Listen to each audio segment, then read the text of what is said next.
residente de primer año. El tema que les voy a exponer el día de hoy es evento vascular cerebral isquémico. Mi coordinadora es la doctora Laguna.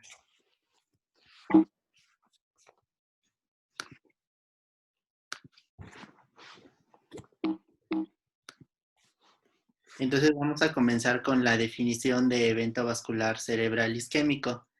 Se trata de la muerte encefálica, medular o retiniana que se atribuye a isquemia con evidencia clínica, neuropatológica o por estudios de imagen de lesión permanente. Como su nombre lo dice, la enfermedad vascular cerebral isquémica está causada por un daño a nivel de los vasos sanguíneos que irrigan al encéfalo. Este tipo de accidentes o eventos vasculares pueden ser de dos tipos. Se dividen en isquémicos y hemorrágicos, pero en esta clase solamente vamos a abordar a los isquémicos. Son causados por oclusión de una de las arterias que irrigan una parte específica del cerebro y como consecuencia van a producir manifestaciones neurológicas de focalización. Se distinguen de los ataques isquémicos transitorios en que en estos últimos, la disfunción neurológica es breve, dura generalmente menos de 1 hora. La definición anterior decía que menos de 24 horas y se caracterizan porque la isquemia cerebral produce solamente disfunción neurológica, pero no causa evidencias de lesión tisular. O sea que la oclusión vascular en estos casos se revierte en forma espontánea, entonces el paciente se recupera en forma íntegra. Para el caso de los pacientes que presentan ataques isquémicos transitorios, existe una escala ampliamente difundida o bien conocida que permite predecir o calcular el riesgo que tienen estos pacientes de presentar posteriormente un evento vascular cerebral. Entonces, se conoce como escala ABCD cuadrada, que toma en cuenta la edad, la presión arterial sistólica mayor a 140 o mayor a 90 la diastólica, las características clínicas del ataque isquémico, o sea, que curse con hemiparesia o hemiplegia o con alteraciones de la función del lenguaje, y la duración, ya sea mayor a 60 minutos o que dure entre 10 y 59 minutos, y la presencia de diabetes. Los únicos, las únicas características que nos pueden sumar 2 puntos son la hemiplegia o hemiparesia y la duración mayor a 1 hora.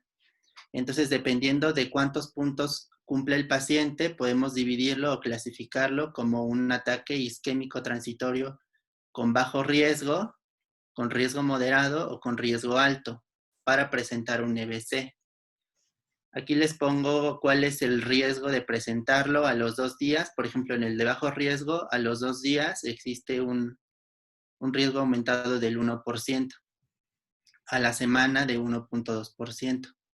En los moderados, que son los que cumplen con o suman 4 a 5 puntos, el riesgo de presentar un EBC es de 4.1% a los 2 días y de 5.9% a los 7 días. Y para los de alto riesgo, que tienen 6 o más puntos, a la semana de 11.7% y a los 2 días de 8.1%. Entonces es una escala útil para predecir el riesgo de desarrollar EBC en un paciente que tuvo un ataque isquémico transitorio. Tiene la ventaja de que todos los criterios o todas las características son clínicas, no se necesita hacer ningún estudio de imagen o de laboratorio.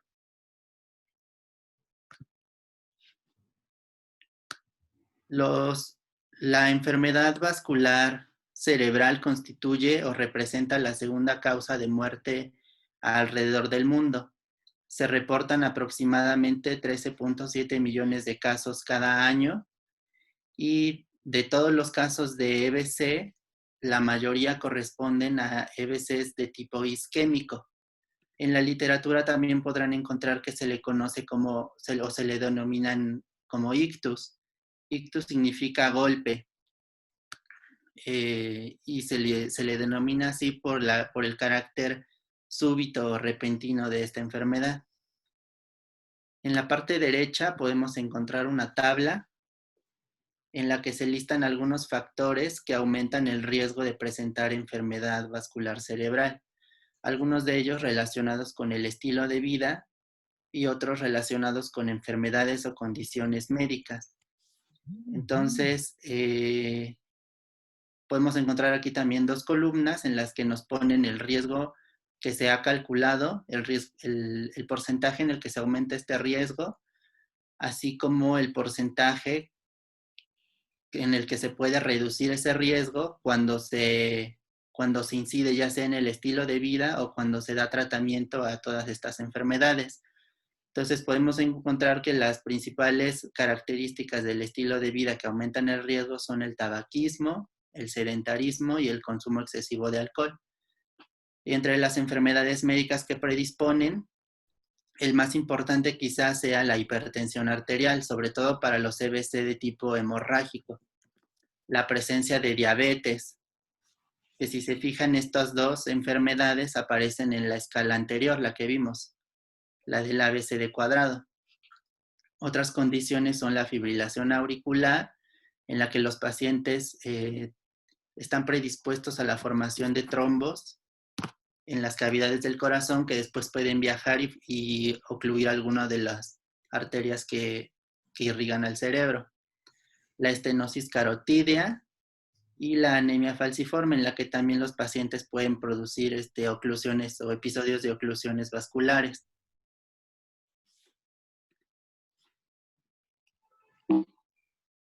Esa última, en la anemia falciforme, los CVC se suelen presentar a edades tempranas y se ha demostrado que la terapia transfusional puede reducir hasta en un 91% el riesgo.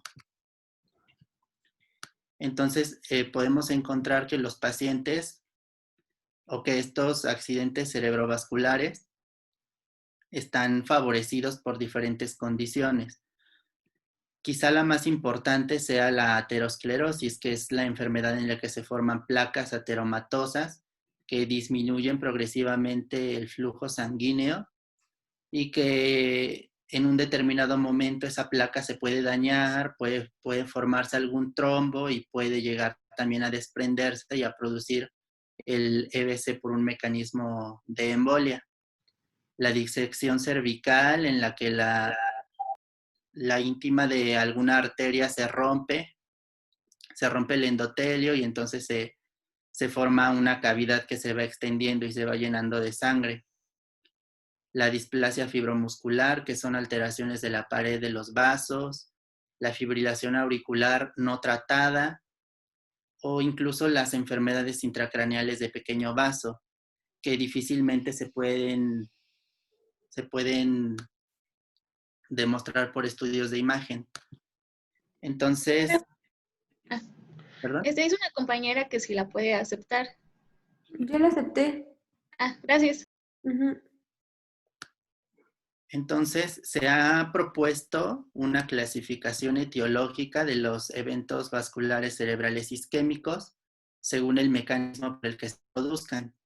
Están los aterotrombóticos, que probablemente son la causa más frecuente, los cardioembólicos, sobre todo los relacionados con la fibrilación auricular, la enfermedad de pequeño vaso o eventos vasculares cerebrales de tipo lacunares, y algunas causas inhabituales o poco frecuentes en los que los pacientes tienen predisposición, por ejemplo, para formar trombos, así como los eventos vasculares de causa no determinada, bien sea porque no es posible encontrar una causa como tal, o bien puede ser en pacientes en los que existan aterosclerosis, pero también tengan fibrilación auricular, pero también tengan estrados protrombóticos, en los que es difícil establecer cuál fue la causa desencadenante. En esta tabla podemos encontrar enlistados algunas de las causas inhabituales de enfermedad vascular cerebral. Si se fijan, la mayoría están relacionados con un aumento en el riesgo en la formación de trombos, como ocurre en el síndrome antifosfolípidos, en las coagulopatías con déficit de los factores de la coagulación como la antitrombina 3 o la proteína CIS. Pero también se encuentran enfermedades que afectan a las paredes vasculares, ya sean de causa inflamatoria o no inflamatoria, o pacientes en los que están predispuestos para hacer disección arterial, como el Ehlers-Danlos o síndrome de Marfan. Incluso hay algunas cirugías o procedimientos invasivos, como las angiografías, que pueden ser el factor desencadenante.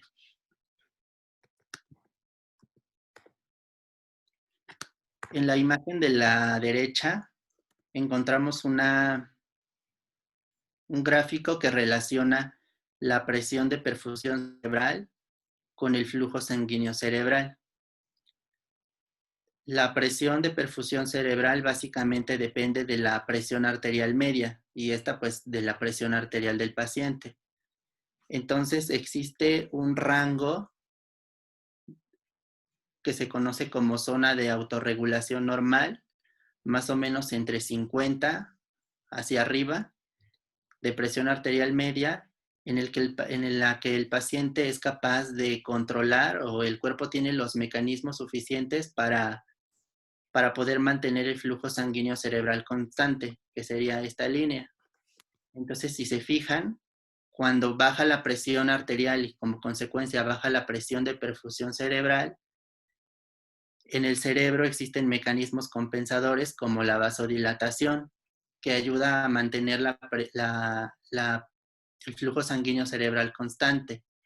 Igual cuando la presión de perfusión aumenta, el mecanismo compensador es vasoconstricción y esto nos ayuda a conservar el flujo sanguíneo constante. Sin embargo, cuando la presión de perfusión cerebral es muy baja, por ejemplo, el paciente puede presentar una disminución del flujo sanguíneo cerebral y eso generar la formación o el desarrollo de ya sea de un ictus o de un ataque isquémico transitorio. En cambio, cuando la presión de perfusión cerebral es muy alta, esto predispone a la formación de edema cerebral. Entonces, sea cual sea la causa, un daño en la pared de las arterias que irrigan al cerebro, la formación de un trombo que viaja y ocluye la luz de alguna arteria, esto genera que se disminuya el aporte de oxígeno al cerebro, que en primera instancia se tratará de compensar con estos mecanismos. Pero cuando estos mecanismos ya no son suficientes para compensarlo, se produce isquemia. Y la isquemia desencadena varios mecanismos dentro de la célula que van a causar inflamación, formación de radicales libres, liberación del calcio intracelular, conformación de edema citotóxico, y esto desencadena también la muerte celular, ya sea la programada o apoptosis, o bien muerte celular por necrosis. Entonces, en la imagen de la derecha se representan los 3 estadios por los cuales se produce un evento vascular cerebral. Existen varias curvas en esta gráfica. En la parte más alta está el flujo sanguíneo cerebral. Después tenemos aquí el volumen sanguíneo cerebral, la fracción de extracción de oxígeno de la sangre, el consumo metabólico y la reserva cerebral. Entonces, cuando en un principio, en el estadio 4, cuando acaba de producirse la oclusión, el mecanismo compensador, como yo lo había comentado, es la vasodilatación para tratar de mantener el flujo sanguíneo cerebral. Entonces, en el estadio 1, el flujo sanguíneo está mantenido gracias a un aumento del diámetro de las arterias, ya sea de las colaterales. En el siguiente estadio podemos observar que el principal mecanismo compensador es un aumento en la fracción de extracción de oxígeno. El mecanismo anterior, el del volumen sanguíneo cerebral, se mantiene porque ya se ha alcanzado la máxima dilatación posible, vasodilatación posible. Y aquí comienza a haber una disminución del flujo sanguíneo cerebral. En la etapa 3, que es la determinante para el desarrollo de la necrosis, podemos observar que todos los mecanismos se han perdido. Hay disminución del flujo y del volumen sanguíneo, disminución de la fracción de extracción de oxígeno, y pues ya se ve muy comprometido el metabolismo y la reserva cerebral. Este último estadio es en donde se forma propiamente la zona de necrosis en el cerebro. Entonces, en esta imagen podemos observar que aquí tenemos una zona o núcleo de necrosis, que es en donde ha ocurrido muerte celular, ya sea por apoptosis o por necrosis, pero con predominio de necrosis, la cual es irreversible, es irreparable. Alrededor encontramos una zona en la que hay también disfunción de las células del sistema nervioso central. También son responsables de las manifestaciones neurológicas, pero esta zona de penumbra se diferencia de la de necrosis, en que en esta zona los cambios son potencialmente reversibles y nosotros damos tratamiento y recuperamos la perfusión cerebral. Alrededor se encuentra la zona de oligoemia benigna, en la cual los cambios van a revertir en forma espontánea, se dé o no se dé tratamiento.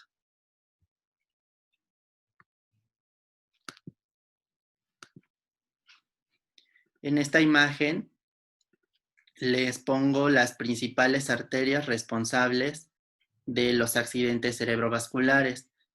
La circulación del cerebro la podemos dividir en anterior, la cual depende sobre todo de la arteria cerebral anterior, la circulación media y la circulación posterior, que depende de la cerebral posterior, de las arterias vertebrales y de la arteria basilar. Entonces, dependiendo de la zona en la que ocurra la oclusión, eso nos va a poder orientar o a imaginar en qué zona cuáles son las manifestaciones que presenta el paciente. Entonces, existe una clasificación en la que los EBC se dividen en infartos o eventos vasculares cerebrales de la circulación anterior completa, EBCs de la circulación anterior parciales o EBCs de la circulación posterior.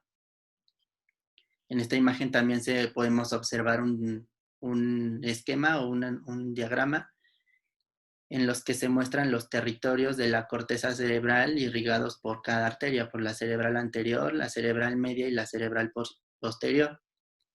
Y también esto nos puede dar una idea de cuáles son las manifestaciones.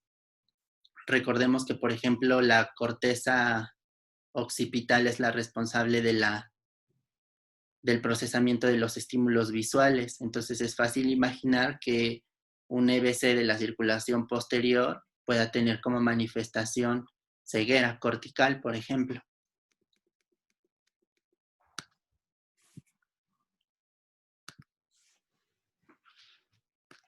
Entonces, en esta tabla se encuentran cuáles son las manifestaciones clínicas de la enfermedad cerebrovascular isquémica, dependiendo del territorio que sea ocluido o que está comprometido. Entonces, por ejemplo, cuando ocurre una oclusión de la arteria carótida interna, la manifestación clínica principal es la pérdida visual homolateral, acompañado de un síndrome de la arteria cerebral media, que incluye muchas manifestaciones. También aquí es importante decir que las manifestaciones no van a ser siempre las mismas. Pueden variar de un paciente a otro porque habrá personas que tienen variedades anatómicas, en los que las colaterales están intactas, habrá personas que tienen colaterales ausentes, y entonces las manifestaciones pueden variar de un paciente a otro. La oclusión, por ejemplo, de la arteria coroidea anterior va a producir un defecto del campo visual contralateral, la afectación sensitiva contralateral y hemiparesia o hemiplegia contralateral. Los infartos del territorio posterior suelen causar, por ejemplo, hemianopsia homónima contralateral o cuadrantanopsia homónima, ya sea superior o inferior, pero con respeto macular. O sea que el centro del campo visual está conservado. De todas estas arterias que se pueden ocluir, la más frecuente es la arteria cerebral media. Representa más de 3/4 partes de todos los casos de EBC. Entonces, de todos los eventos vasculares cerebrales que pueden ocurrir, la mayoría van a ser de tipo isquémico. Y de estos, la mayoría van a afectar a la arteria cerebral media. Y de estos EBC del territorio de la cerebral media, pueden tener tanto etiología cardioembólica como etiología aterotrombótica, en igual proporción. En cambio, los infartos que afectan la circulación exclusivamente anterior tienen una etiología sobre todo cardioembólica.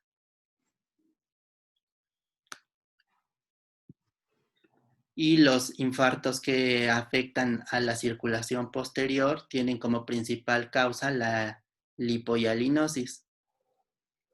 Entonces hay que prestar especial atención a las manifestaciones de la oclusión de arteria cerebral media, que son los más frecuentes. Se caracteriza porque no va a tener manifestaciones oculares o visuales. El principal es hemiparesia contralateral, que afecta ya sea la cara, el brazo o la pierna. Por definición, de estos 3 territorios tienen que estar afectados por lo menos 2. Y es más frecuente que se afecte la cara y el brazo en mayor medida que la pierna. Asimismo, va a haber déficit sensitivo contralateral también, que afecta a 2 de los 3 territorios antes mencionados. Cuando se afecta el hemisferio dominante, suelen causar afasia. Y también puede presentarse negligencia hemiespacial contralateral, que es una incapacidad del paciente para responder a estímulos que parten de cierto lado y que no está relacionado con disfunción sensitiva. Los infartos de la arteria basilar pueden cursar con pérdida de la visión central bilateral o con confusión. Y aquí se ha descrito también que pueden causar el síndrome de enclaustramiento, en los que el paciente presenta parálisis total y solamente conserva los movimientos oculares verticales de los ojos. Los infartos que afectan a la región cerebelosa van a causar ataxia, por ejemplo. Y otra de las características de los infartos de la circulación posterior es que suelen causar disfunción de un par craneal ipsilateral con disfunción, ya sea de tipo hemiparesia o hemiplegia contralateral o disfunción sensitiva.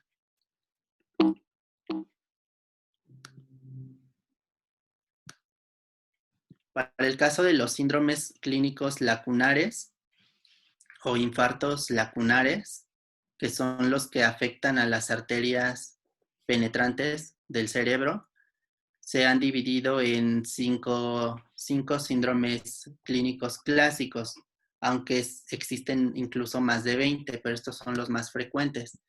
Está el síndrome motor puro, el sensitivo puro, una combinación de estos dos, que es el sensitivo motor, la hemiparesia atáxica y la disartria mano torpe. En la hemiparesia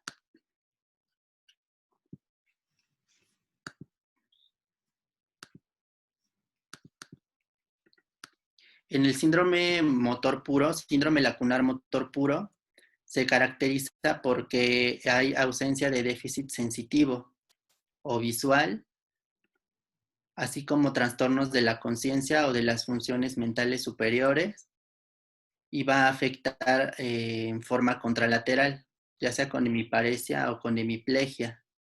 La zona más frecuente que está afectada o donde se localiza el infarto es el brazo posterior de la cápsula interna, que si recordamos, la función motora depende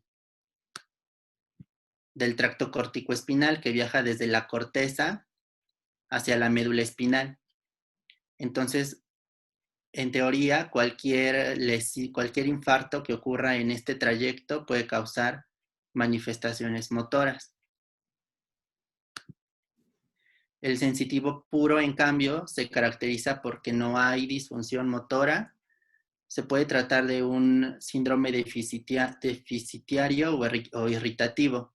Esto significa que el paciente puede presentar anestesia o bien puede presentar parestesias.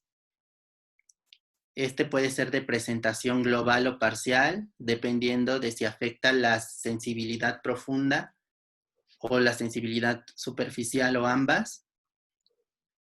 Su distribución habitual, al igual que en el motor puro, es facio-braquiocrural, o sea que afecta la cara y la extremidad superior y la inferior. Y su localización suele ser el núcleo ventroposterolateral del tálamo, que es por donde pasa el haz responsable de los estímulos sensitivos, que sería el haz espinotalámico. El sensitivo motor se caracteriza porque combina las características del motor puro y del sensitivo puro. Entonces se trata de un síndrome piramidal asociado con un déficit sensitivo.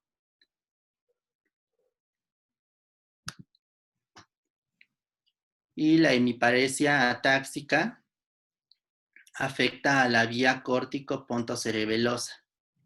La localización más frecuente es el brazo posterior de la cápsula interna o de la protuberancia y causa síndrome piramidal, como en el motor puro, asociado con síndrome atáxico. El paciente va a tener manifestaciones importantes de incoordinación que podemos explorar con la prueba de la nariz dedo o con la prueba del talón que va recorriendo la pierna contralateral. Por último, está el síndrome de disartria mano torpe, en el que la oclusión o el infarto afecta la cápsula interna y la protuberancia. Este se caracteriza porque tiene un excelente pronóstico y a la disartria se asocia una dificultad o incapacidad para realizar tareas que requieran de precisión, como la escritura. Entonces, como podemos ver, las manifestaciones clínicas de los eventos vasculares cerebrales pueden ser muy complejas, pueden incluir déficits sensitivos, déficit motores, disfunción cerebelosa, disfunción de pares craneales. Entonces, todos se van a caracterizar porque tienen un inicio abrupto o súbito de déficit neurológico, el cual es focal. Esto nos va a ayudar a que, dependiendo de las manifestaciones que tenga el paciente, nosotros nos hagamos una idea de la zona o la región del cerebro que puede estar afectada. Entonces, los objetivos principales del interrogatorio son determinar en qué momento comenzaron los síntomas, lo cual la mayoría o en algunas ocasiones puede no ser posible. Hay pacientes que se despiertan con la disfunción neurológica o hay episodios de EBC o ataque isquémico transitorio que no son presenciados por testigo. Pero lo ideal es determinar el tiempo de inicio de los síntomas o la hora a la que el paciente fue visto por última vez bien, así como investigar comorbilidades, algunos factores de riesgo, medicamentos y alergias, ya que como vimos al principio, existen algunas condiciones que también nos hacen aumentar la sospecha de EBC, ya sean asociados con el estilo de vida o enfermedades, sobre todo enfermedades no controladas, que no solamente tienen un impacto como factores etiológicos de esta enfermedad, sino que también pueden tener relevancia al momento de decidir el tratamiento que se le da a estos pacientes. Entonces, además de la exploración física general del paciente, se debe realizar una exploración neurológica que evalúe la función del lenguaje, por ejemplo, en busca de disartrias o afasia, evaluación cognitiva, con evaluación de las funciones mentales superiores. Habrá pacientes que se presentan con acalculia, la exploración completa de pares craneales. Ya vimos que los más asociados o los que pueden afectarse más son el segundo par craneal, alteraciones de la marcha que nos pueden hablar de disfunción del cerebelo o de la circulación posterior, de la función motora cuando se afecta la corteza motora primaria, por ejemplo, de la sensibilidad, de la coordinación y los reflejos.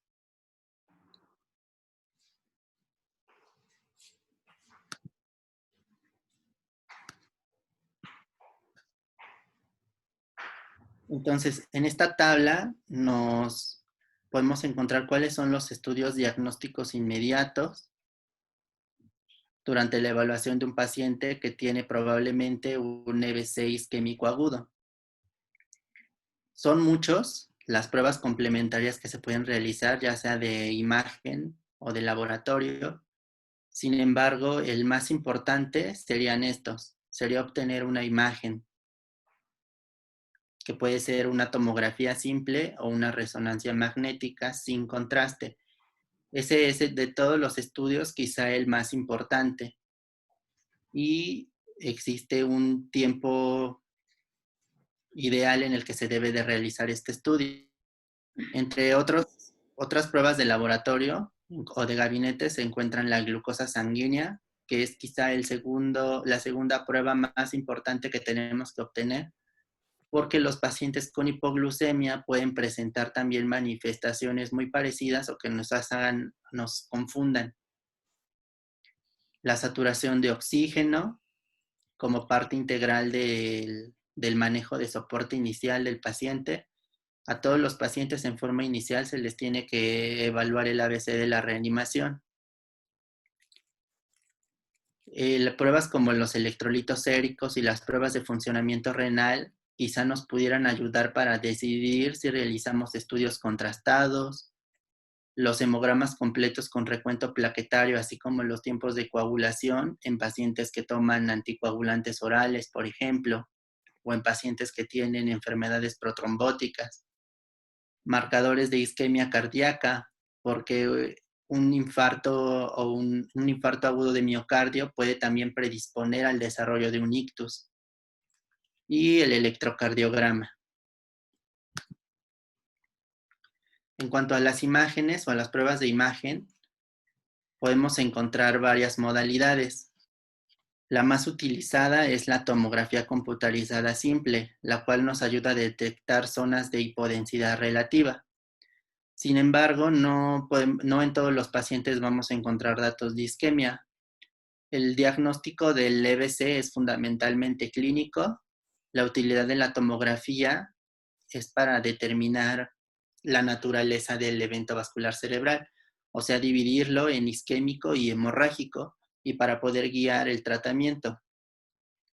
La resonancia magnética es más sensible que la tomografía para detectar zonas de isquemia aguda.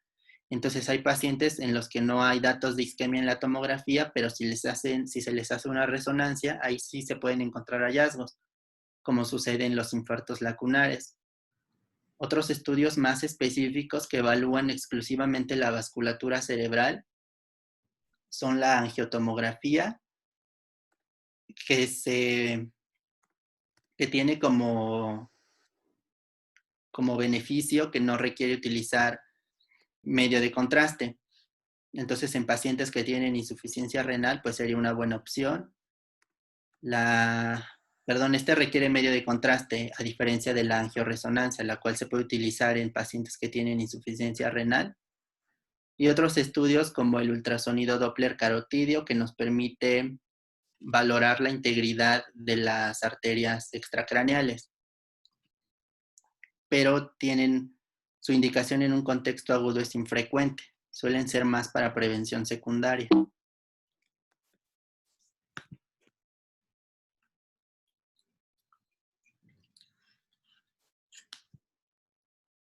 En esta imagen podemos apreciar una tomografía computarizada de un paciente que tiene un infarto hemisférico izquierdo, 6 a 24 horas después del inicio de los síntomas, en el que se observa una zona de hipodensidad a nivel de los ganglios basales y que comprime el asta frontal del ventrículo lateral. A la derecha se observa una tomografía del mismo paciente un año después, en el que ya hay cambios más crónicos, ya hay atrofia y pérdida del volumen. Entonces, como les mencionaba, en el momento agudo pueden o no encontrarse signos de isquemia en la tomografía, pero la indicación principal es para descartar hemorragia.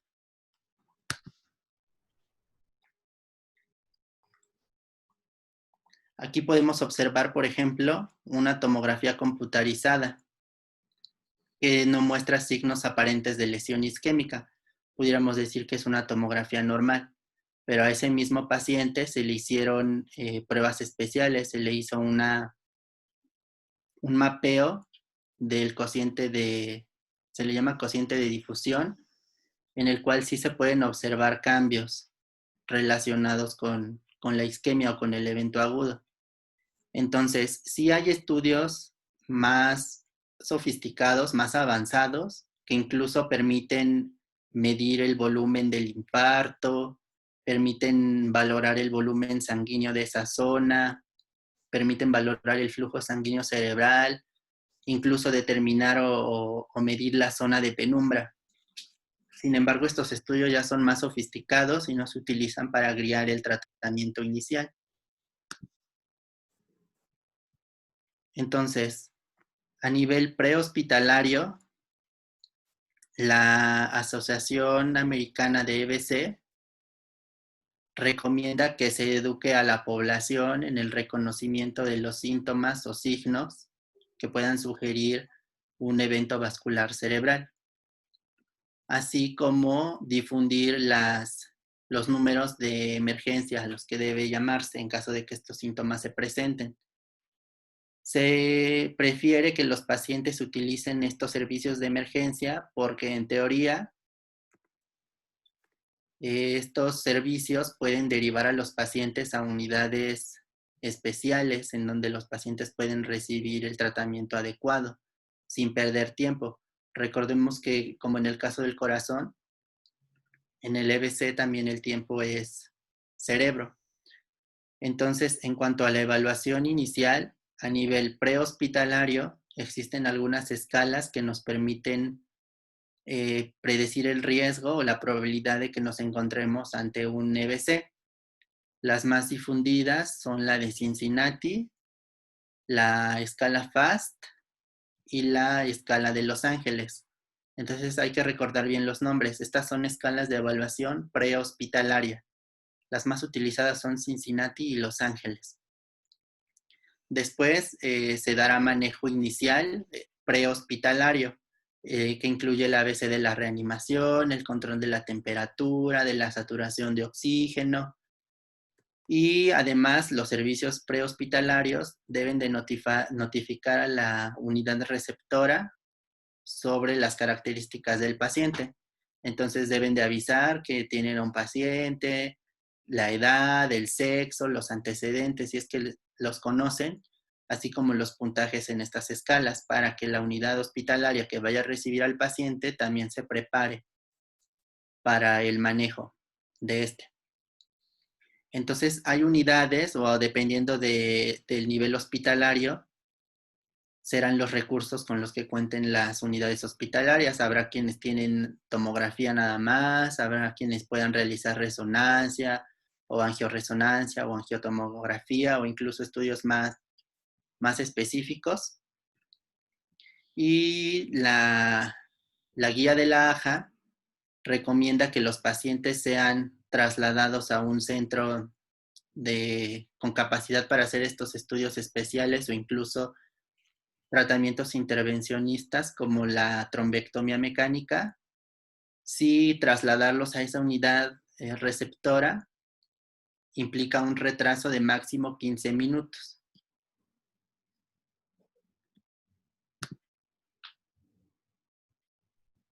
Aquí les pongo cuál es la escala de Los Ángeles, que es una de las prehospitalarias utilizadas.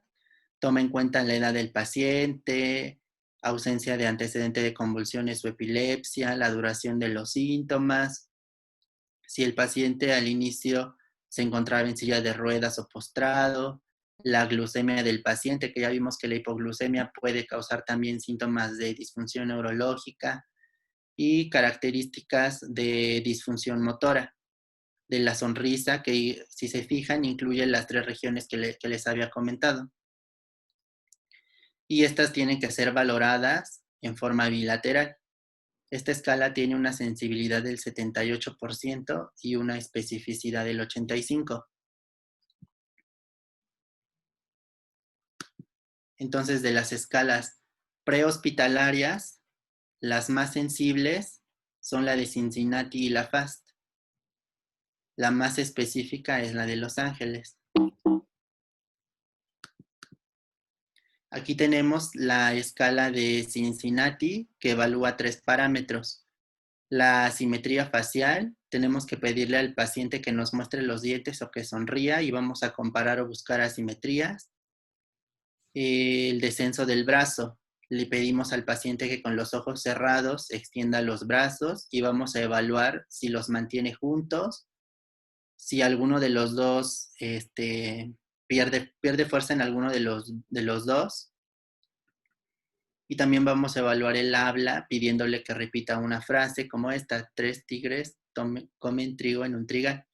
Entonces, dependiendo de cuántas de estas características presente el paciente, será la sensibilidad o la especificidad de la prueba.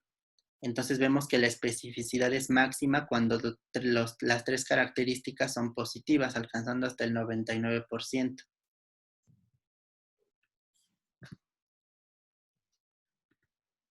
Después de la evaluación prehospitalaria, cuando el paciente llega al hospital, este debe ser abordado idealmente por un equipo de trabajo dedicado exclusivamente al manejo del evento vascular cerebral, que está conformado por médicos, enfermeras, químicos, técnicos de imagen y otros profesionales de la salud, que incluye incluso a los fisioterapeutas, por ejemplo. El punto más importante del abordaje a nivel hospitalario será la realización del estudio de imagen, que el de elección es la tomografía simple de cráneo, para poder descartar hemorragia. Pero también van a ser importantes la evaluación neurológica con una escala bien validada, que es la NIS, que significa escala de EBC de los Institutos Nacionales de Salud. Después de eso, y una vez confirmado el diagnóstico de EBC isquémico, será evaluar los criterios de elegibilidad para la utilización de terapia fibrinolítica, y una vez confirmado que el paciente tiene un EBC isquémico y que cumple con criterios de elegibilidad, se le debe de dar tratamiento en forma inmediata. Entonces, no se debe retrasar ni el estudio de imagen Y una vez confirmado el criterio, el diagnóstico y que el paciente es apto para este tratamiento, tampoco debe de retrasarse la infusión de fibrinolítico. Entonces, en esta tabla podemos observar cuáles son los objetivos en cuanto al tiempo para la evaluación y el tratamiento de un paciente con EBC isquémico agudo a nivel hospitalario.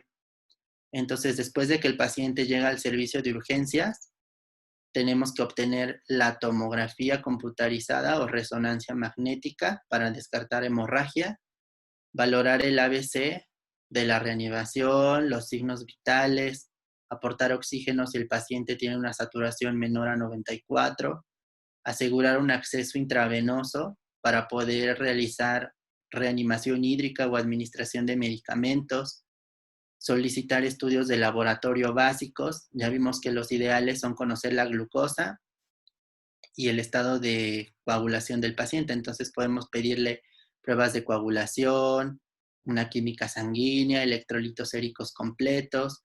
Recordemos que las alteraciones de los electrolitos también pueden causar manifestaciones neurológicas. Comprobar que el paciente no se encuentra hipoglucémico y si lo está, tratarlo. Realizar una evaluación de detección sistemática neurológica inicial y activar el equipo de ictus, que idealmente debe de existir, así como realizar una tomografía de 12 derivaciones que nos puede orientar. Recordemos que hay manifestaciones electrocardiográficas de EBC, pero también hay condiciones o enfermedades cardíacas que pueden predisponer al desarrollo de EBC. Entonces, lo que observemos en el electro podría ser causa o consecuencia de esta enfermedad. A los 25 minutos será realizar el interrogatorio completo con énfasis en determinar el tiempo de inicio o la última vez en que el paciente fue visto normal, así como la evaluación neurológica completa con la escala de NIS, idealmente. A los 45 minutos se debe ya reevaluar los resultados de la tomografía o la resonancia, de los laboratorios que se realizaron y determinar si el paciente cumple con criterios de inclusión y de exclusión para el uso de terapia fibrinolítica. A los 60 minutos se revisan los riesgos y beneficios de este tratamiento, se obtiene el consentimiento informado y debe comenzarse la terapia de reperfusión.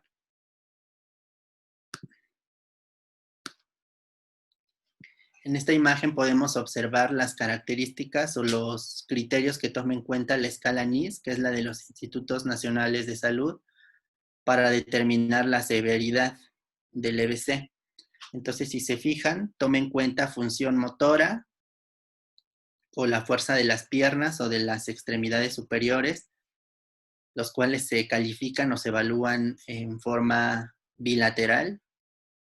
También toma en cuenta la función sensitiva, funciones mentales superiores, toma en cuenta la presencia o no de parálisis de la mirada, de disartria, de ataxia, que nos pudiera orientar a infartos de la circulación posterior, inatención. Entonces, dependiendo de cuántos de estas características tiene el paciente, se le van sumando puntos. En algunos casos la puntuación puede llegar hasta 4. En otros ítems, la puntuación máxima puede llegar hasta 3 o hasta 2 incluso. Y habrá pacientes en los que estas características no pueden evaluarse, como sucede en el caso de la disartria, por ejemplo. No la podemos evaluar en un paciente intubado. Entonces, en estos casos, esas características no se califican. O, por ejemplo, la presencia de ataxia, si el miembro está amputado, pues tampoco se calificaría. Lo normal en un paciente, pues sería que su puntuación fuera de 0, porque ninguna de estas características está alterada. El puntaje máximo que se puede obtener con esta escala es de 42 puntos. Y más adelante vamos a ver que el puntaje de esta escala también nos ayuda a determinar si el paciente cumple con criterios de elegibilidad para cierto tratamiento en especial. ¿Hasta aquí hay alguna duda?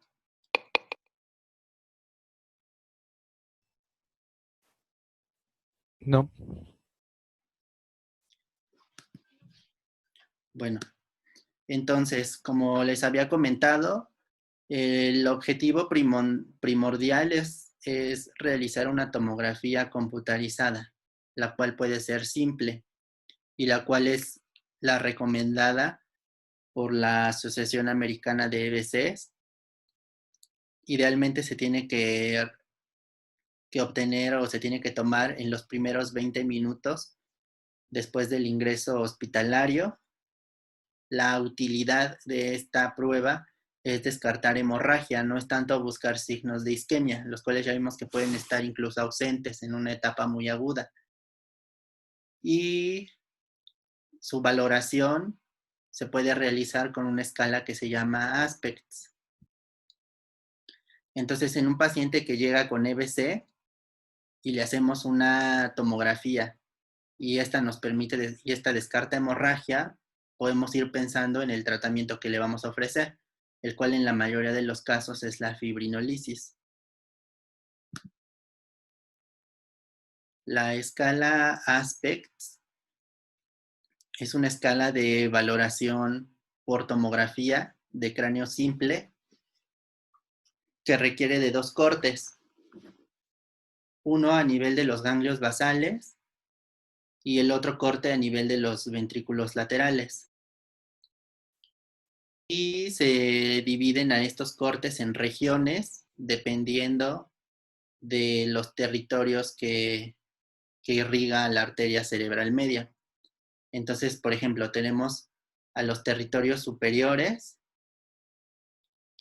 que van del M4 al M6, son los territorios superiores de la arteria cerebral media.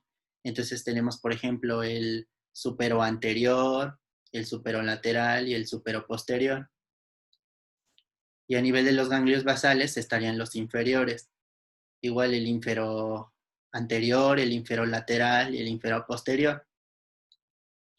Y también tenemos a las regiones del núcleo caudado, del núcleo lenticular, de la cápsula interna y de la ínsula. Entonces, si se fijan, son 7 regiones o territorios valorados por esta escala. Y por cada territorio que presente lesiones hipodensas, se le ve restando un punto. Entonces, en una tomografía normal en la que no haya ninguna lesión, el puntaje sería de 10 puntos. En una tomografía en la que esté afectado todos los territorios, pues el puntaje va a ser de 0. Entonces, a mayor puntaje sería menor gravedad, porque hay menos lesiones isquémicas.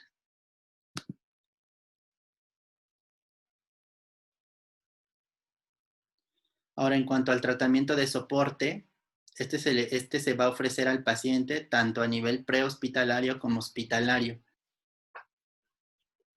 La base de este es el ABC de la reanimación. En pacientes que saturan menos de 94%, pues se les ofrecerá oxígeno suplementario para mantener como meta una saturación mayor al 94%. También el control de la presión arterial, sobre todo en pacientes en los que esta es muy alta, por encima de 185/110, pues habrá que dar también tratamiento específico para su hipertensión, porque una hipertensión arterial descontrolada es también un criterio de exclusión para la terapia fibrinolítica. Detectar alteraciones de la temperatura, tratando al paciente con fiebre o con hipertermia mediante medios físicos o farmacológicos. De acuerdo con el manual de la AJA, el beneficio de la hipotermia inducida como tratamiento para el EBC es todavía incierto. Y los objetivos de glucosa, la meta es de 140 a 180, que es el manejo estándar, se ha observado que el manejo intensivo de la glucosa puede producir como efecto adverso la hipoglucemia. Entonces también la hipoglucemia hay que evitarla en el paciente.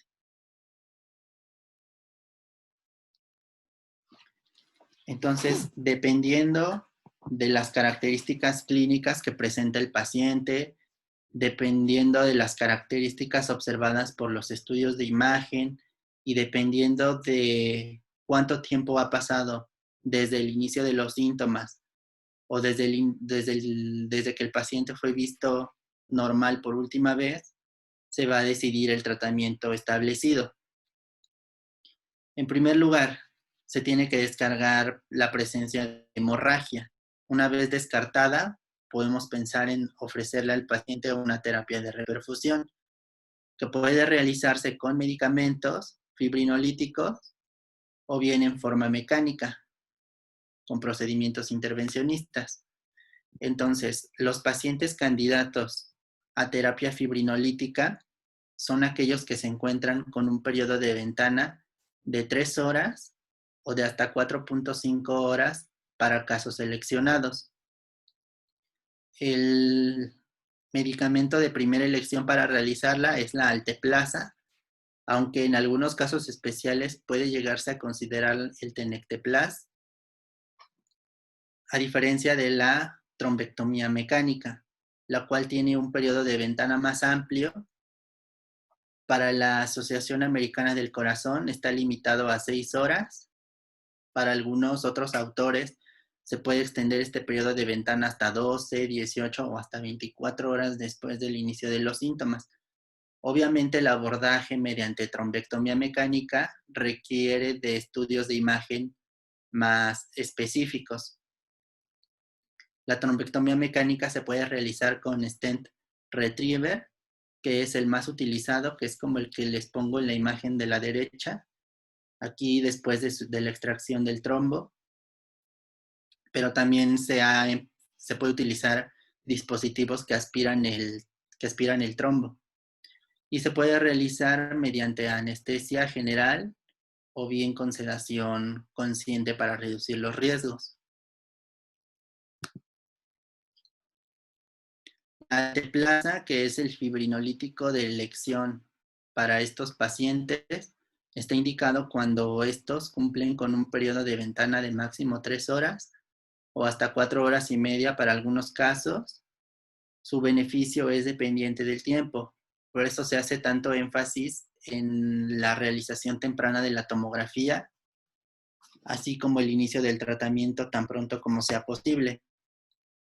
Sus efectos adversos más importantes son la hemorragia y el angioedema. Entonces, en pacientes que hacen angioedema, pudieran incluso hasta requerir ventilación mecánica, intubación endotraqueal e inicio de ventilación mecánica. Y en pacientes en los que después del inicio de la infusión con alteplasa presentan deterioro neurológico súbito o empeoramiento del estado neurológico, con náuseas, vómitos o datos de hipertensión endocraniana, está indicada la suspensión inmediata de la alteplasa y repetir una tomografía de cráneo, porque probablemente ese EBC isquémico se transformó en uno hemorrágico.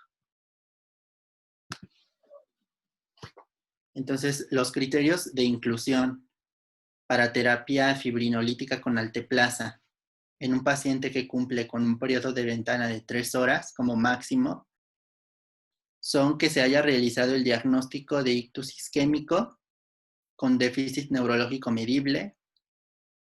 El periodo de ventana tiene que ser como máximo 3 horas y tienen que tener una edad de 18 años o más. Los criterios de exclusión para su uso, sobre todo, se relacionan con el riesgo de sangrado.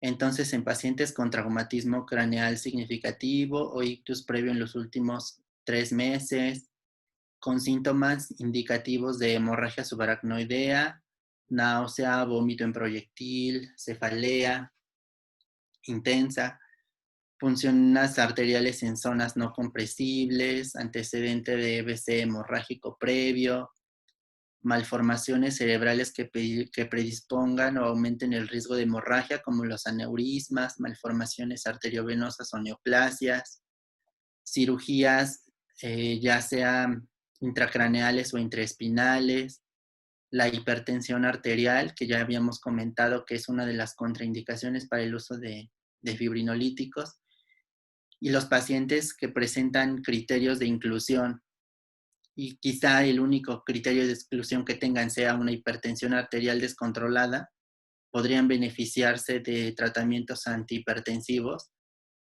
con control o reducción de la presión arterial y posteriormente darles terapia fibrinolítica.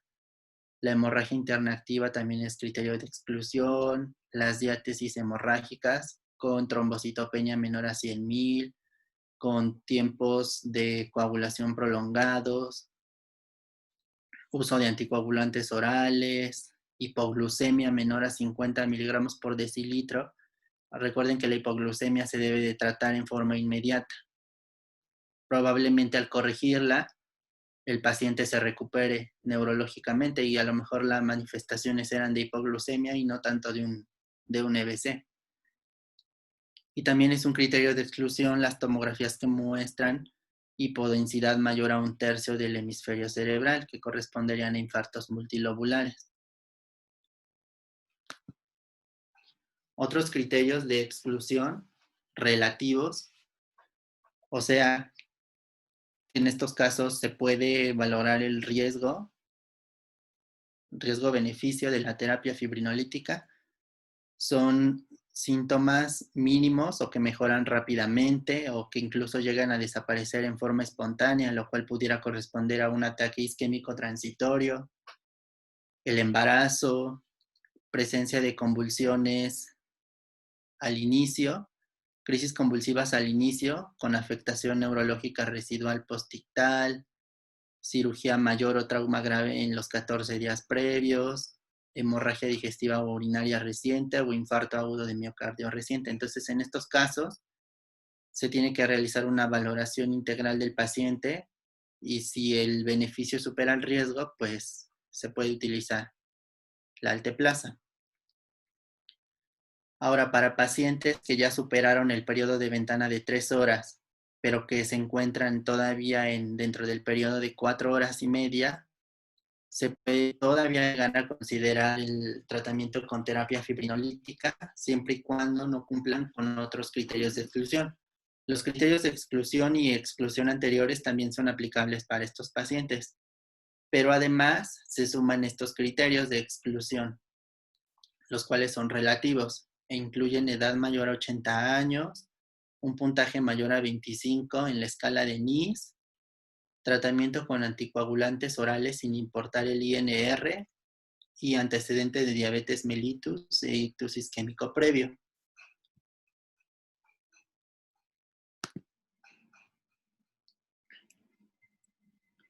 Entonces, como había mencionado, uno de los criterios de exclusión que pudiera ser susceptible de tratamiento es la hipertensión arterial mayor a 185/110. Estos pacientes pueden beneficiarse de un manejo agresivo de la presión arterial para poder facilitar o posibilitar el tratamiento con fibrinolíticos. Entonces tenemos dos opciones. Para aquellos pacientes con presión arterial mayor a 185/110, se puede utilizar la betalol con dosis de 10 a 20 miligramos intravenosos para 1 o 2 minutos y esta dosis se puede repetir una vez. O bien iniciar nicardipino a dosis de 5 miligramos por hora con incrementos de 2.5 miligramos cada 5 a 15 minutos hasta alcanzar un máximo de 15 miligramos por hora. Cuando se alcance la meta de presión arterial, que sería menos de 185/110, se puede administrar alteplasa, pero si no se consigue alcanzar esta meta, no se debe utilizar este medicamento. Una vez que se haya alcanzado la meta y se haya administrado el fibrinolítico, Debemos de vigilar en forma estrecha la presión arterial, haciendo ajustes al tratamiento en caso de que sea necesario para poder mantener esta presión dentro de las metas. Entonces, en forma inicial, la medición de la presión arterial se tiene que hacer cada 15 minutos, las primeras 2 horas después del inicio del tratamiento con alteplasa, después cada media hora durante 6 horas y después cada hora durante 16 horas como mínimo. Pero si la presión arterial sigue siendo muy alta, mayor a 180/105, entonces se puede continuar el tratamiento con el abetalol que habíamos iniciado, con dosis de 10 miligramos, seguido de perfusión intravenosa a 2 a 8 miligramos por minuto, o bien con nicardipino, con la misma dosis que habíamos utilizado en forma inicial. Dosis inicial de 5 miligramos por hora, con incrementos de 2.5 miligramos cada 5 a 15 minutos, hasta un máximo de 15 miligramos por hora. Y para aquellos pacientes que no respondan a estos dos medicamentos, al abetalol o al nicardipino, que pudieran beneficiarse de la fibrinolisis con medicamentos, se puede considerar el uso de nitroprusiato sódico.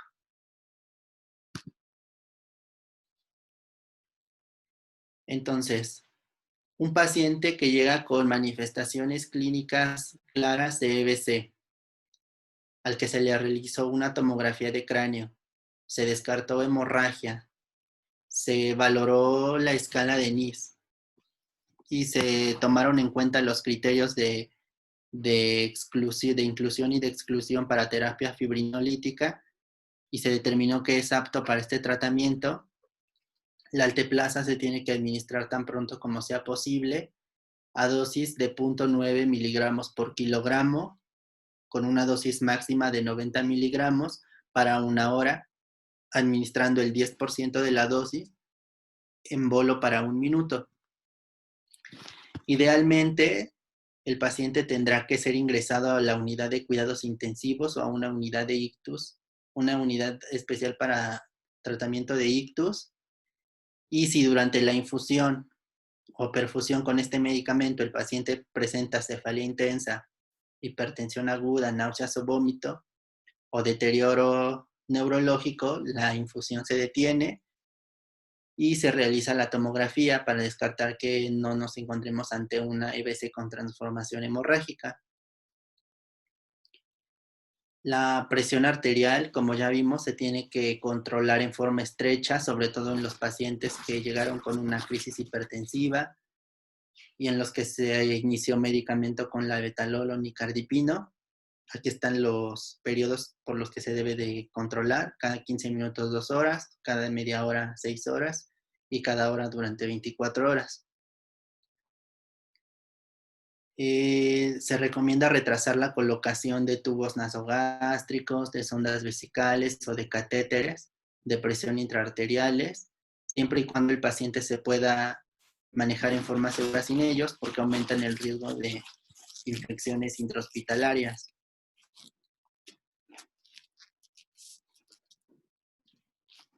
Y también se recomienda realizar una tomografía o una resonancia magnética de seguimiento 24 horas después, antes de iniciar los anticoagulantes o antiagregantes plaquetarios.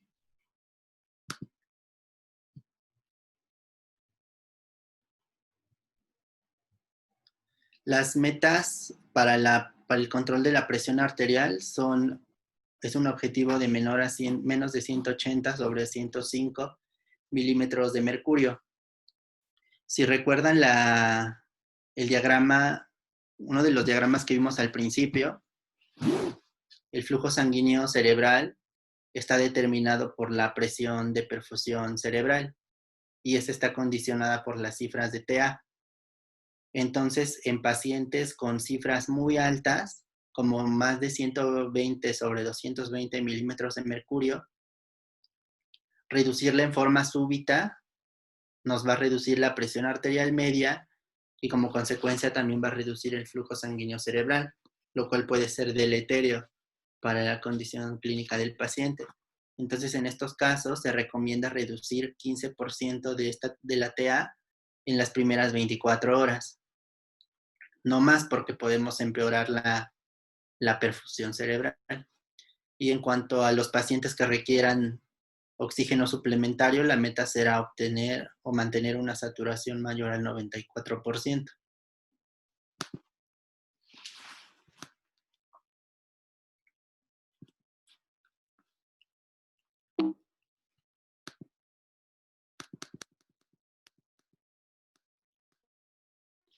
Entonces, como había mencionado antes, no todos los pacientes son candidatos para recibir terapia fibrinolítica, ya sea porque se encuentran dentro del periodo de ventana, que es como máximo 4 horas y media para casos seleccionados,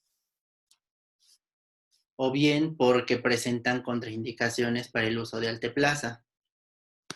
Entonces, estos casos pudieran beneficiarse de la trombectomía mecánica, que no se realiza en todas las unidades, solamente en algunas. Por eso la recomendación de la AJA de que si es posible trasladar a un paciente a un hospital con capacidad para realizar esta, y ese retraso sea menor a 15 minutos, pues se haga desde el principio.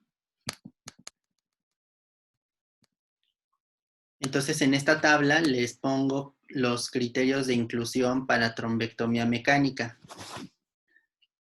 La Asociación Americana de EBC únicamente recomienda su uso en un periodo de ventana no mayor a 6 horas. Sin embargo, en la actualidad, esta modalidad de tratamiento se puede utilizar incluso hasta 24 horas después del inicio de los síntomas, siempre y cuando el paciente sea evaluado con técnicas de imagen especial, como la tomografía con angiotomografía o la tomografía simple con técnicas de difusión o técnicas de perfusión o resonancia magnética con técnicas de atenuación especiales. Entonces, los criterios de inclusión de la AJA para trombectomía mecánica en las primeras 6 horas incluyen un puntaje en escala modificada de Rankin de 0 a 1. Esta escala lo que mide es discapacidad posterior al evento de EBC. En esta tabla podemos ver en qué consiste esta escala. Incluye 6 grados. El grado 6 correspondería a la muerte del paciente. El grado 0 significa que el paciente no presenta síntomas. En un grado 1 sí presenta síntomas, pero la discapacidad es poco significativa y es independiente para realizar todas las actividades. En el grado 2 tiene dificultades para realizar todas estas actividades, pero todavía se vale por sí mismo. En el grado 3 requiere de asistencia para realizar alguna de las actividades, pero puede caminar sin asistencia. En el grado 4 requiere incluso ayuda para caminar y para realizar todas las actividades. Se trata de una discapacidad moderada severa. Y en el grado 5, pues ya sería una discapacidad severa en el que el paciente está postrado con incontinencia de esfínteres y que requiere de cuidados especiales. Entonces, el criterio de inclusión para trombectomía mecánica dentro de las primeras 6 horas se incluyen al grado 0 y 1, que es sin síntomas o con discapacidad poco significativa y capaz de realizar por sí mismo todas las actividades. El siguiente criterio es que la oclusión se encuentre en la carótida interna o en el segmento M1 de la cerebral media, que es el segmento más proximal. Edad mayor o igual a 18 años, puntaje NIS de 6 o mayor, que recuerden que lo normal en el puntaje de NIS es 0, el puntaje máximo posible o un paciente muy grave tendría 42, y un puntaje en la escala de Aspects de 6 o mayor, que recordemos que en esta escala tomográfica un puntaje de 10 significa que no hay ningún dato de isquemia en las 10 regiones valoradas. Estas recomendaciones o estos criterios de inclusión se han obtenido de varios estudios clínicos aleatorizados. Sin embargo, como les comenté antes, el periodo de ventana de hasta 6 horas es el que está aprobado por la Asociación Americana de Ictus. Cuando el periodo de ventana es mayor a 16 horas, se puede todavía considerar la trombectomía mecánica siempre y cuando los infartos sean de la circulación anterior y se cumplan criterios de elegibilidad de estos dos estudios clínicos aleatorizados, que son el Down y el de Fuse 3.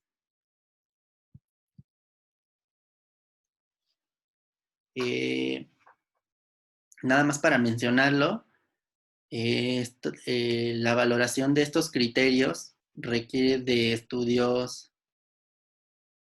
especiales que evalúan ya sea la vasculatura sanguínea arterial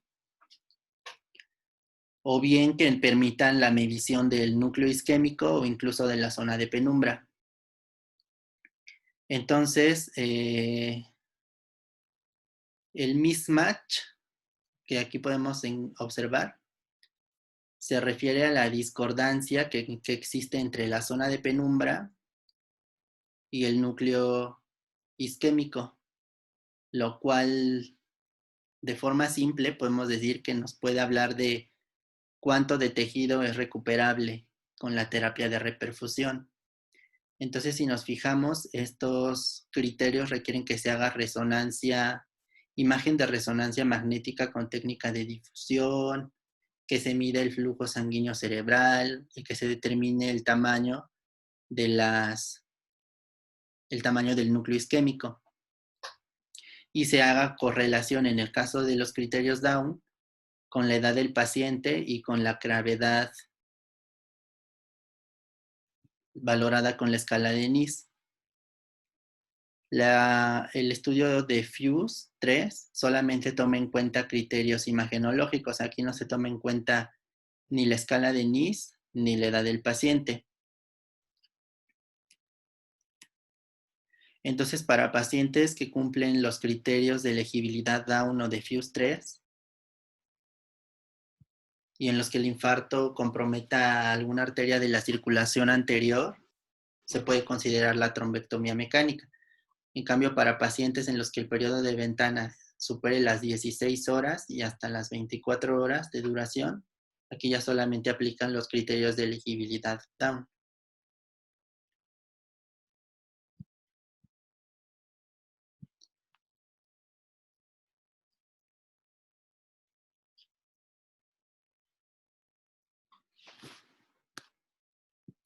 Entonces, en esta diapositiva encontramos el caso de un masculino de 82 años de edad con hipertensión que se presentó con 2 episodios de afasia con una duración de 30 minutos cada uno, al cual se le realizó la escala de ABCD cuadrada, que recordemos nos sirve para predecir el riesgo de que el paciente presente un EBC, y su puntaje obtenido fue de 4, que correspondería a un riesgo intermedio.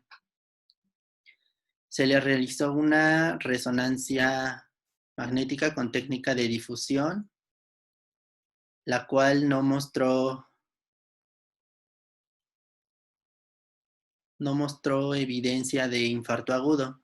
Sin embargo, se le repitió un estudio con técnica de perfusión con mapeo del tiempo al pico, en el cual sí se observó evidencia de isquemia en el territorio de la arteria cerebral media del hemisferio izquierdo.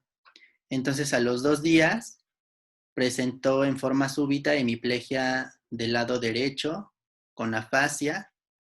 Recordemos que ya para un EBC la escala utilizada es la de Nice, la escala hospitalaria. Entonces se le aplicó esa escala y obtuvo un puntaje de 18.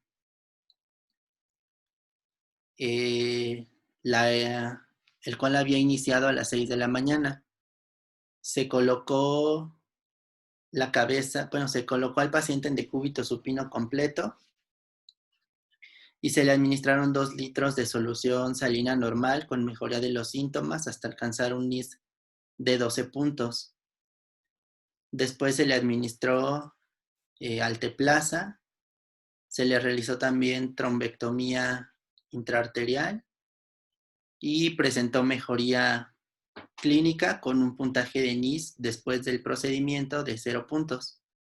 Se le dio de alta con doble terapia antiagregante, atorvastatina y amlodipino.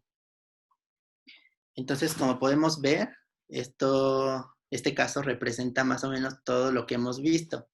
El paciente primero presentó un ataque isquémico transitorio, se le evaluó con la escala ABCD cuadrada para predecir el riesgo, después presentó manifestaciones de un EBC de la arteria cerebral media. El estudio de imagen inicial no mostraba datos de isquemia, sin embargo, al repetir la prueba con una técnica de imagen especial, que es la de perfusión, ahí sí se pudo demostrar la zona de isquemia. En cuanto al tratamiento que podemos observar aquí, que es colocar la cabeza del paciente a la altura de la cama, es una de las medidas que también recomienda o que menciona la Asociación Americana del Corazón y muchos otros artículos, porque en teoría colocar la cabeza del paciente en esa posición aumentaría el flujo sanguíneo cerebral. También se han hecho pruebas de la expansión del volumen o de la volemia con soluciones cristaloides, lo cual teóricamente aumentaría la presión arterial media, mejorando también el flujo sanguíneo. Entonces, no son tratamientos de primera línea, pero mientras se decide el tratamiento definitivo, eso también puede ayudar. En este caso podemos ver que el puntaje de NIS se redujo de 18 puntos a 12, pero finalmente el tratamiento definitivo para este caso fue la trombectomía y la trombolisis, que finalmente llevan a una mejoría neurológica con un NIS de 0 puntos. No olvidar también que una vez que el paciente es tratado en agudo, se tiene que egresar con tratamiento o con medidas de prevención secundaria después de que haya ocurrido un EBC. Aquí podemos ver que lo mandaron con terapia antiplaquetaria, atorvastatina, y pues el amlodipino para el tratamiento de su hipertensión. Entonces, en cuanto al tratamiento de soporte, como ya les mencioné, la posición de la cabeza pudiera ayudar a mejorar el flujo sanguíneo cerebral. El tratamiento con oxígeno suplementario a los pacientes que desaturan sin evitar su exceso, porque podemos también facilitar que se formen radicales libres, controlar la presión arterial, manejar la temperatura en caso de hipertermia, el control de la glucemia, el cual tendría que ser estándar y no intensivo para prevenir hipoglucemia, detectar en forma temprana la presencia de disfagia que pudiera ser manifestación del EBC y que pudiera dificultar la administración de medicamentos por vía oral. Algunos pacientes se les tendrá que colocar sonda nasogástrica para iniciar la alimentación enteral, sobre todo en aquellos que tienen secuelas importantes y que van a estar hospitalizados por un periodo mayor de tiempo. La nutrición, la profilaxis de trombosis venosa profunda, porque estos pacientes pueden presentar como secuela inmovilidad. Detectar en forma oportuna también la depresión y tratarla, y ofrecerles o integrarlos a un programa de rehabilitación para el tratamiento de las secuelas. En cuanto a la prevención primaria, que son las medidas que podemos promover para reducir el riesgo de que se presente un primer evento vascular cerebral, pues incluye un estilo de vida saludable, con alimentación adecuada, con realización de actividad física aeróbica, 30 minutos al día, por lo menos 5 días de la semana, controlar los factores de riesgo que sean susceptibles de tratamiento, controlar la diabetes, la hipertensión, dar control del ritmo o anticoagulación a los pacientes con fibrilación auricular, tratamiento de las estenosis carotídeas. Recordemos que el ultrasonido Doppler carotídeo no es un estudio que se haga como método de tamizaje a todos los pacientes, pero se puede llegar a considerar en algunos, sobre todo en pacientes que han presentado ataques isquémicos transitorios. Y el uso de estatinas en pacientes que tienen diabetes. Y para la prevención secundaria, los tratamientos aprobados actualmente son el ácido acetilsalicílico a dosis de 50 a 325 miligramos al día, retrasando su inicio al menos 24 horas después de la terapia fibrinolítica con alteplasa. El clopidogrel a dosis de 75 miligramos por día, o la terapia dual con ácido acetilsalicílico y dipilidamol a dosis de 25 y 200 miligramos 2 veces al día, lo cual se recomienda sobre todo en pacientes que tuvieron un EBC con IS menor a 3 y que no recibieron tratamiento con alteplasa, en los cuales debe prolongarse por lo menos 21 días. Ahora, finalmente les presento un caso clínico. ¿Alguien me puede ayudar a leerlo? Yo.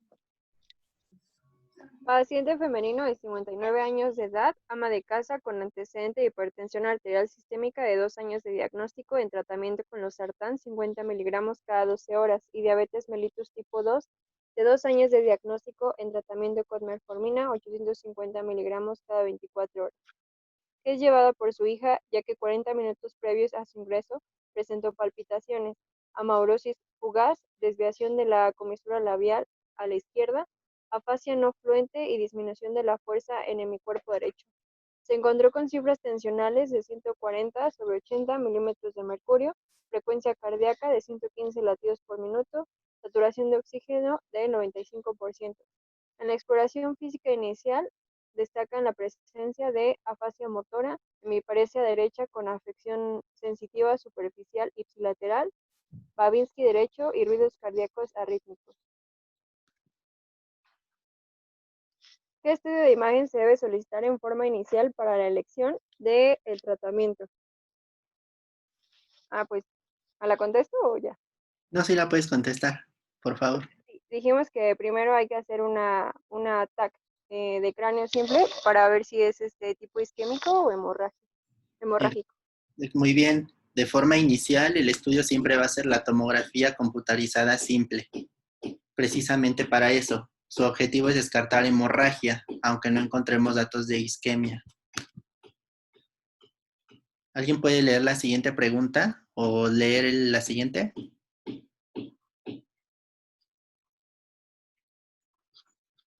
Bueno, mientras se espera el reporte de la tomografía, se decide realizar un electrocardiograma de 12 derivaciones y se encuentra con los siguientes hallazgos.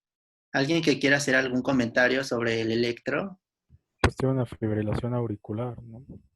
Exactamente, podemos observar que presenta Rs irregulares y presenta ausencia de onda P, lo cual además se corresponde con las características presentadas en el caso clínico.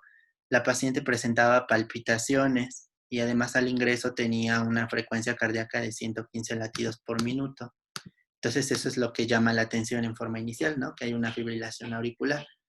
¿Y qué les hace pensar la fibrilación auricular en el contexto de este paciente?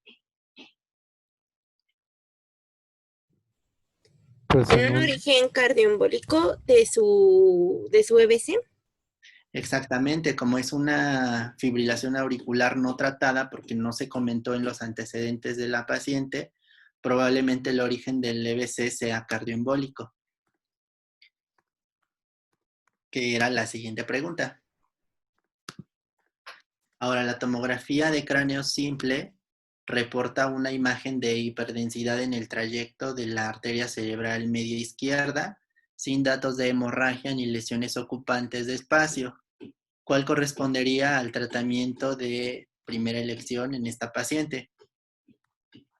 Administrar RTPA por vía intravenosa si cumple criterios. Muy bien. Aquí el signo encontrado, que es la hiperdensidad de la arteria cerebral media, es un dato de isquemia. También se le conoce como signo del punto. Pero independientemente de eso, como se descartó hemorragia, el tratamiento a considerar en forma inicial es la fibrinólisis con alteplasa, siempre y cuando cumpla criterios. Ahora, ¿cuál sería la dosis de alteplasa administrada a esta paciente considerando que pesa 60 kilos? ¿Alguien recuerda cuál era la dosis y cómo se administraba? 0.9 0.9 miligramos por kilogramo de peso. el kilogramo de peso. Ajá. ¿Y eso cómo se administra? Es 10% en bolo en un minuto y lo demás para una hora. Exactamente. Entonces, ¿cuál sería la dosis utilizada? Sí, la de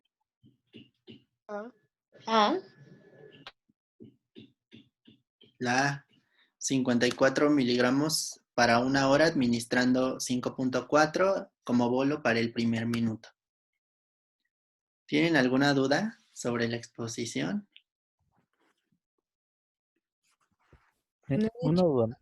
La escala de NIS también puede ser utilizada para ver como el progreso, digamos, en el post-ictus, ya que salió y todo esto, si hay rehabilitación o no, o nada más es durante en fase Sí. aguda. No, la escala de NIS también es una escala pronóstica y nos puede ayudar para ir evaluando la respuesta al tratamiento, como habíamos observado en este caso clínico. Se realizó en forma repetida para vigilar cuál era la evolución del paciente. Entonces sí se pueden hacer evaluaciones seriadas con esta escala. Sí, justo, porque, por ejemplo, tienes dos opciones, que la escala de NIS vaya mejorando o vaya empeorando. Si te va mejorando, puede ser que, por ejemplo, si lo trombolizaste, vas viendo si realmente respondió al tratamiento o tal vez se quedó igual, ¿no? No mejoró nada. Pero si te va empeorando, pues tienes que pensar también que pudiera estar o embolizando, si es que está embolizando, o a lo mejor una transformación hemorrágica de un evento isquémico, ¿no? Que es una de las complicaciones. O sea, acuérdense que el problema de estos pacientes es que una vez que hacen el ictus o el stroke o la enfermedad vascular tipo isquémica, esa zona que tuvo el infarto después puede sangrar en las siguientes horas o días. Por eso es que no se deben de anticoagular estos pacientes. Y si se anticoagulan, por ejemplo, en el caso de una fibrilación auricular que tengan que estar anticoagulados, pues ahí tienen, o sea, saber que corren el riesgo de que se convierta en hemorrágico. Y ya cuando veamos el hemorrágico, vamos a ver cómo un hemorrágico también se puede convertir en isquémico. O sea, este se puede convertir en hemorrágico o el otro isquémico, ¿no? El último caso que les puso Iván es muy ilustrativo de cómo, más o menos como les preguntan en los exámenes, ¿no?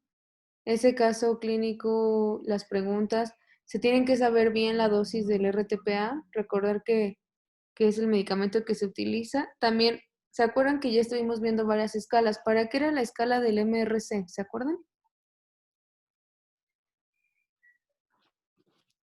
¿En qué tema vimos esa escala de MRC?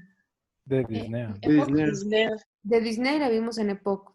Luego, ¿en dónde vimos el NIJA y AJA? en En insuficiencia cardíaca. En insuficiencia cardíaca. Entonces, no se les vayan olvidando ni confundiendo dónde hemos visto las escalas. Aquí es el NIS, o el NIHSS. El NIS, y después en hemorrágico vamos a ver otras escalas para que no se les confundan. Y pues así como ahorita vimos isquémico, la próxima semana que veamos hemorrágico, vamos a hacer las comparaciones para que identifiquen el uno y el otro. Pero tengan en cuenta que si una persona llega con un deterioro neurológico agudo y descartan otras causas como hipoglucemia y otras cosas que pudieran parecer un infarto cerebral, el único estudio que necesitan y que ya se los dijo Oscar, muy importante, es la tomografía para descartar que no es hemorrágica y tiene que ser simple. También eso lo vamos a ver el día que veamos hemorrágico, pero recuerden que la tomografía es muy importante. Así como ayer dijimos, necesitamos el ecocardiograma, aquí necesitamos la tomografía. Y pues creo que estuvo muy completa. Les subo la clase para que la puedan repasar. Y pues gracias, Oscar. No sé si alguien más tenga algún comentario para Oscar o alguna duda. ¿Nadie? ¿Ya acabamos? También se hace tratamiento con estatinas, ya a largo plazo, después. No dijo, ¿no? Sí, las estatinas sirven tanto para prevención primaria como para prevención Ah, secundaria. ok. Ujú. Sí, de hecho, la guía de stroke dice que si el paciente ya tomaba estatina, se la puedes dejar y que la continúe tomando. No sé si por alguna razón la tomaba, se la puedes seguir dando. Y si no la tomaba, dice que se la puedes iniciar. Ujú. Yo sí tengo una duda. ¿Cuál es por ejemplo, es que, bueno, si es un paciente joven que le da un EBC de tipo isquémico, Ujú. de causa aterosclerótica, como cada cuánto hay que darle seguimiento a ese paciente? ¿Joven de qué edad?